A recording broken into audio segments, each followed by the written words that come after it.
service, and this is the technical demonstration of my asynchronous data exporter service. Now I am starting the Docker Compose file. The object of this project is to build a high-performance backend capable of extracting the 10 million database records to a CSV file without exhausting system resources. Before we run the API, I want to highlight the infrastructure in my Docker Compose setup. I have strictly enforced a 150 MB memory limit on this application container. Standard synchronous database queries would load the entire dataset into RAM, instantly crashing this container.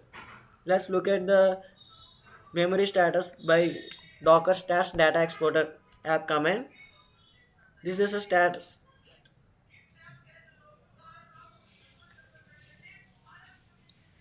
Okay, now I'm running a complete 10 million data export with the command now. Complete unfiltered export of 10 million rows. To keep the API response to this point, endpoint does not process the data directly. Instead, it offloads the task to a background worker and instantly return a tuner to accepted response along with a unique export ID. Now we check the status. It's processing, still processing.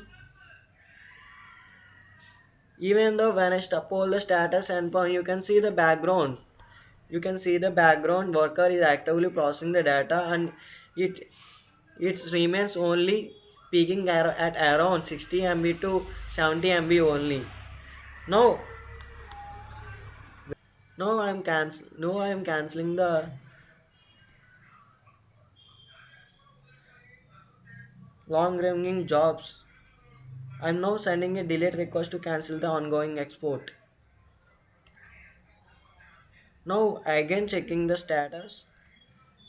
Now you can see that the job is cancelled.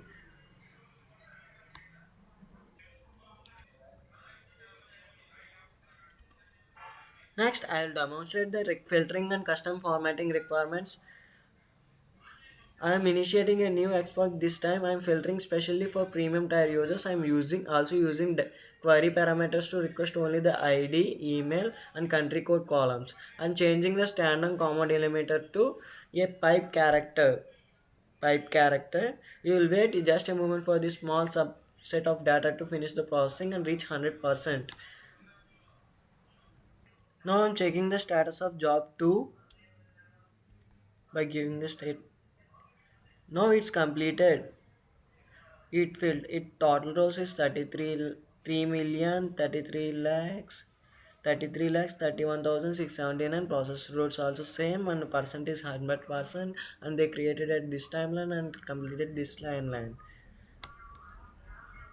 With the file ready, let's download it. Moving massive CSV files over a network is inefficient, so the download endpoint supports on-the-fly compression. By bypassing Accept-Encoding GZIP header in this curl request, the server intercepts the file stream. It chunks the data, compresses it in memory, and streams it back to the client dynamically. This avoids the storing duplicate compressed files on the server's disk while significantly reducing the download size and the bandwidth. You can see the status.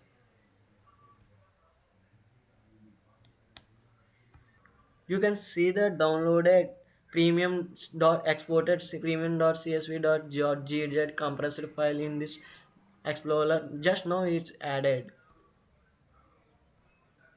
By running the get item premium.csv. We can see the size of the CSV file which is compressed.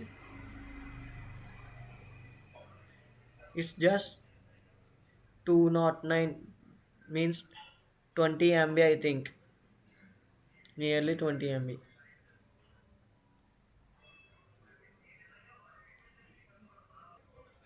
Finally, The system supports the resumable download for poor network condition by passing a specific HTTP range header in this case. Requesting exactly 1024 bytes, the server responds with a 206 partial content status and streams only that exact byte chunk. This concludes the demonstration. The system successfully bypasses memory constraints through asynchronous streaming, handles the concurrent background jobs, and properly format large scale data pipelines. Thank you for your time.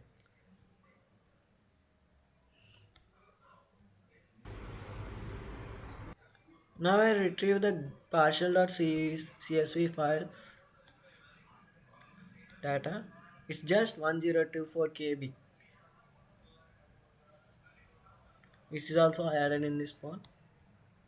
This is the video demo for my project data exporter, which which can export the 10 million without crashing the container.